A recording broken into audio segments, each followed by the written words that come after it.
I'm a very kind-hearted person, and I'm forgiving. So much so that I'll go back to a time in prison when I was about to go to trial.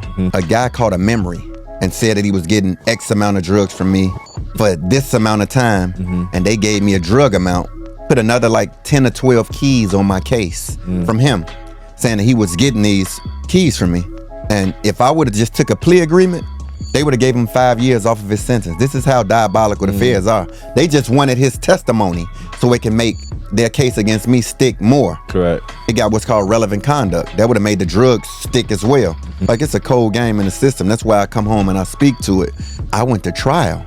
So now he has to take the stand and testify to these lies that he done told these people. So in that moment, he like, wait a minute, he going to trial? Nah, no thank you. Yeah. And he ended up going back and recanting his testimony. When he did that, I went to trial, did whatever happened to me. They eventually sent me to a joint where he was at.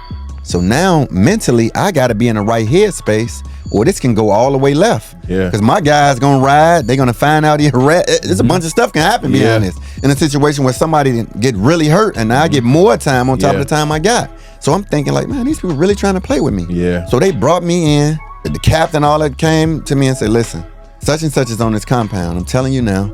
And if something happens to him, and if this happens this way, this happens, we already know you have a certain type of status that will allow things to unfold if you wanted it to unfold like that. And I'm like, man, listen, you're not finna put me in a hole. You're not finna ship me out of here.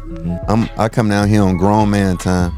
And I ended up going on the same compound with this brother and actually embraced him and forgave him.